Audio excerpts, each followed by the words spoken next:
one pot, never emptied, simmering for years. England, around the year 1300. In a peasant's one-room cottage, a black iron pot hangs over the fire, and it has been simmering for days. Nobody empties it. Each morning more oats, more peas, more onions and cabbage go in, and the family ladles out what they need. This is pottage, the thick gray-green stew at the center of almost every meal a peasant will ever eat. It sounds grim, but what these people ate was cheap, monotonous, and modern nutritionists now argue, quietly one of the healthiest diets in English history.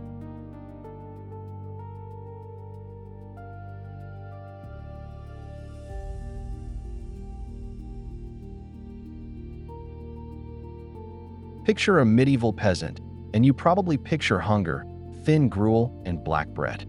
That picture is half right and half wrong. The food was plain, repetitive, and ruled by the seasons and by laws about what peasants could not eat. But it was also built almost entirely from whole grains, vegetables, beans, and dairy, with almost no sugar and very little of the red meat that was slowly poisoning the rich. We will walk through an entire peasant's plate in 14th century England: the eternal pot, the dark loaf, the daily ale, the pig in the yard, the forbidden meat, and the hungry spring that could still kill you.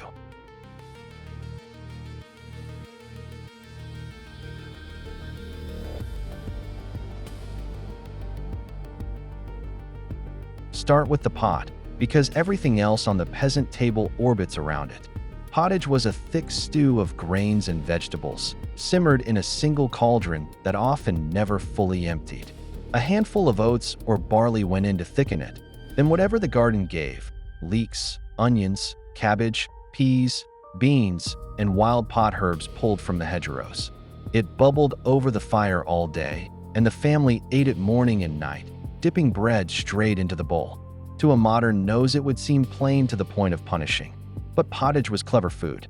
Cooking everything slowly in one pot wasted almost nothing, kept the vegetables' goodness in the broth, and stretched a scrap of bacon or fat across a dozen meals. A working peasant needed enormous energy, 3,000 to 4,000 calories a day during the harvest, and this endless gray-green stew, eaten with bread, delivered most of it. The nobility looked down on pottage as food for the poor. They had no idea that the humble pot in front of the fire was doing more for a peasant's health than a lord's roast ever did for his.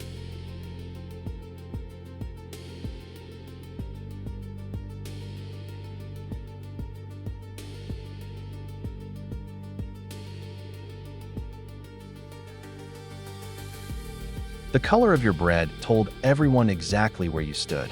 The wealthy ate manchet, soft, white, finely sifted wheat bread. Peasants ate the opposite: dark, dense loaves of maslin, a mix of wheat and rye grown together in the same field, or plain rye and barley when the harvest was poor.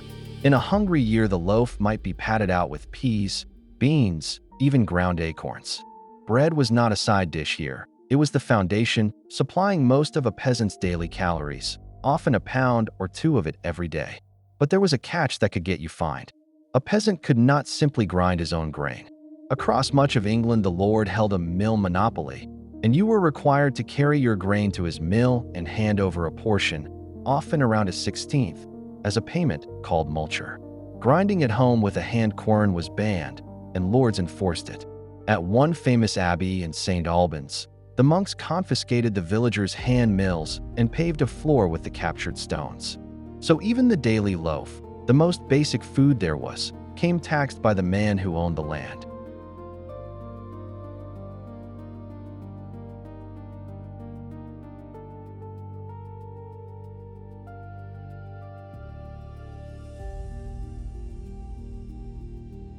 Everyone drank ale, including the children, and they drank it all day long.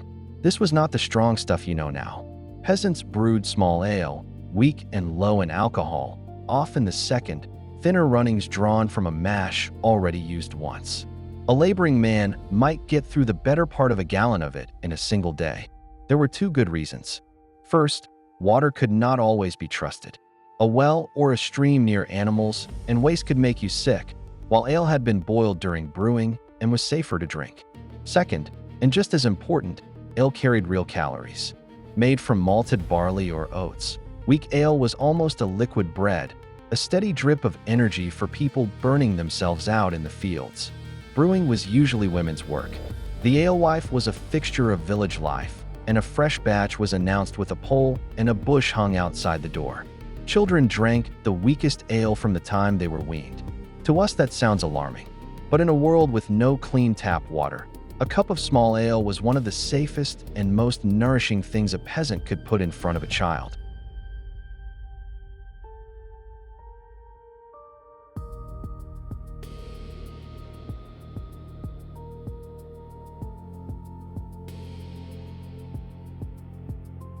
A peasant family with a pig was a family with savings. Fresh meat was rare on the poor man's table, but the pig changed the math, because a pig cost almost nothing to keep. It fed itself on kitchen scraps and on acorns rooted up in the Lord's woods, a grazing rite called pottage, and then, usually around Martimas in November, it was slaughtered. Almost every part was preserved: salted bacon, smoked hams, sausages, blood puddings, and fat for cooking through the lean months.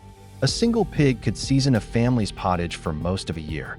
That was the pig's real job, not a feast, but a store of value, protein you could bank against winter. The everyday protein, though, came from what the medieval world literally called white meats, milk, butter, and above all cheese, the cheap and lasting foods of the poor. And from the garden came the quiet workhorse of the peasant diet: dried peas and beans, boiled down into peas pottage. Grain and legumes eaten together give a complete protein, something no medieval cook could have explained, but every peasant kitchen accidentally got right. Beans, cheese, and a well-banked pig kept people alive when there was no fresh meat for months on end.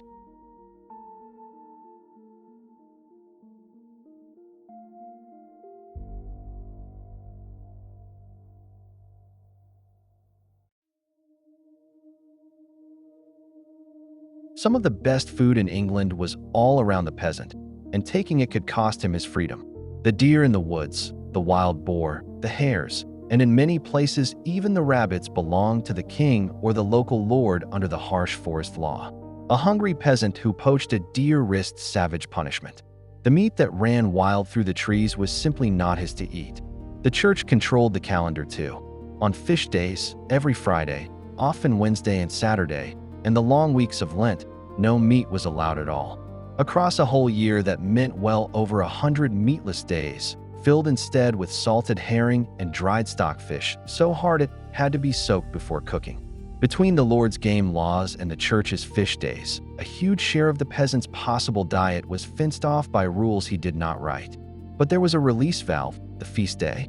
At Christmas, at Easter, on the great saints' days, and once the harvest was safely in, even poor households ate real meat, drank strong ale, and finally filled their bellies.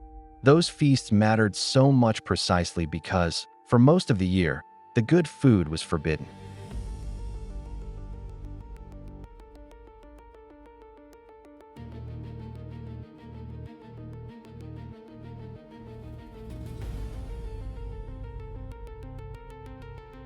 The most dangerous time to be a medieval peasant was not deep winter, it was spring.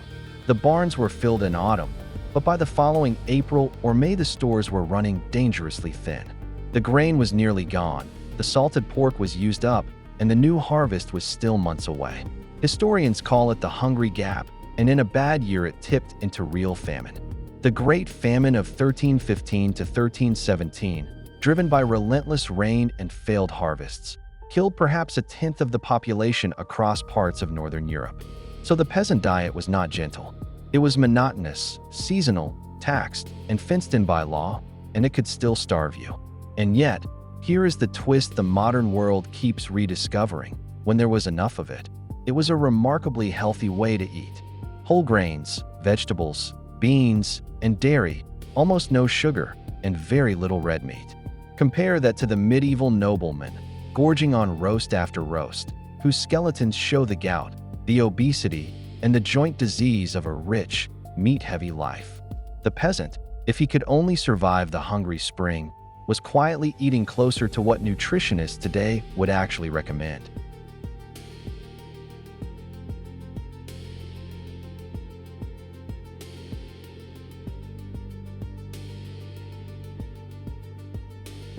So the medieval peasant's plate was plainer, harder one, and more tightly ruled than anything we eat today.